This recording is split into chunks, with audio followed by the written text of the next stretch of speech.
RuneScape players, today we're tackling one of the most heated debates in games history, microtransactions, or MTX. Love them or hate them, and let's be real, most of us hate them. They've changed the games in ways we never expected. But here's the twist. Their days might be numbered, and not because of anything you or I have done. External forces are lining up against Jagex MTX system, and they might succeed where years of player backlash have failed. In this video we are going to dive into the history of MTX in RuneScape, how it wrecked the game, why it's on its way out, and what a future without MTX might look like. Stick around, because this is a conversation every RuneScape player needs to hear. To understand how we got here, we need to take a look back at the history of RuneScape, specifically one of the worst updates in its history. RuneScape launched in 2001, and for more than a decade it thrived. Back then, the grind was the game, chopping trees, mining ore, everything for XP. This was what made RuneScape special. Everyone was on an even playing field, whether you were free to play or a paying member. Your progress was determined by your time and effort, not your wallet. But that all changed in 2012. That's when Jagex introduced the Squill of Fortune. Suddenly you could pay real money to spin a wheel for a chance at XP lamps, rare items, and even in-game currency. At first, it seemed like a small thing, but for many players it was a betrayal. The grind that defined RuneScape, it was now optional for the right price.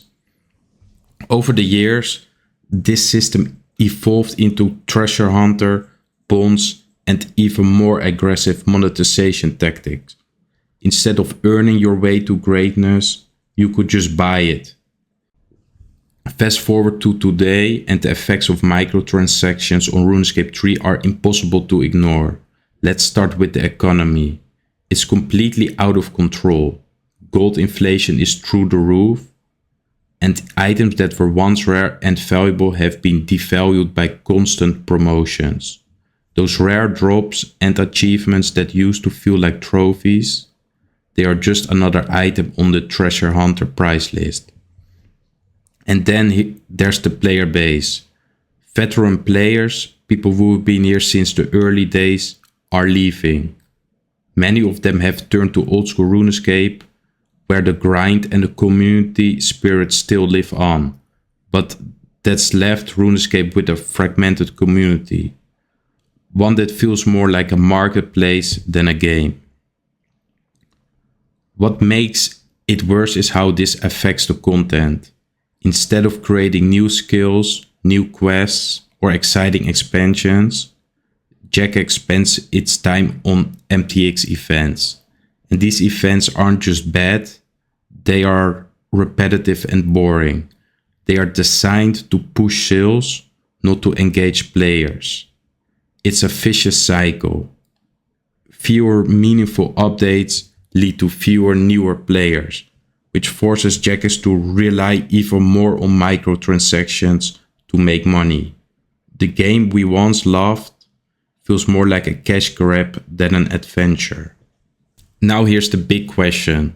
Why would Jagex ever stop? After all, they've ignored years of protests from the community. So why would anything change now? The answer is simple. It's not about us, it's about the law. The UK government is cracking down on loot boxes and gambling mechanics in video games. The treasure hunter, with its random prizes and real money spins, fits the definition of a loot box perfectly. And the UK isn't alone. Belgium and the Netherlands have already banned loot boxes entirely, forcing big companies like EA to pull their games or redesign them for those markets. If the UK follows suit, and all signs point to that happening, Jagex will have no choice but to adapt or face legal actions.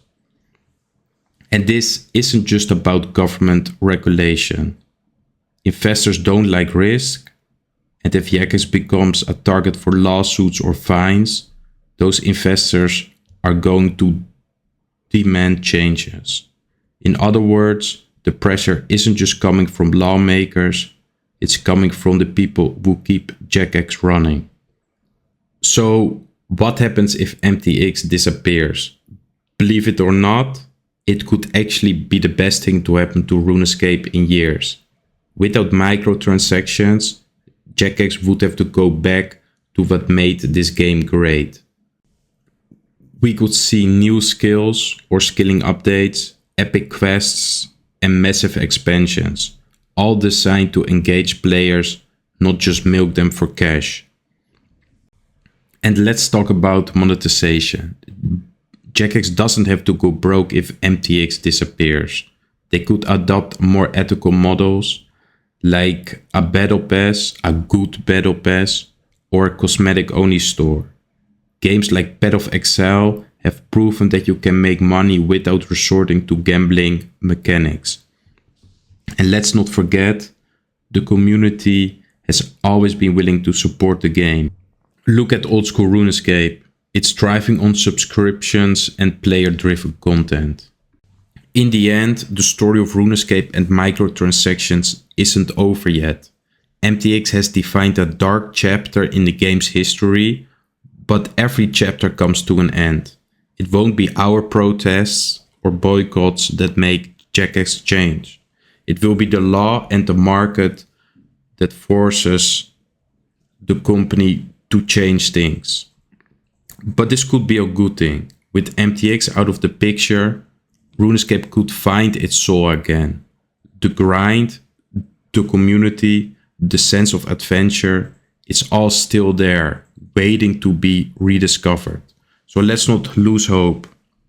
Whether you are a veteran or newcomer, you're part of this game's story. And together, we can shape its future.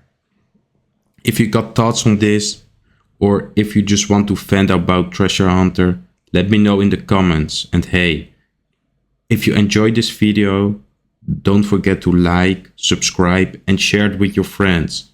Spread the message. Until next time.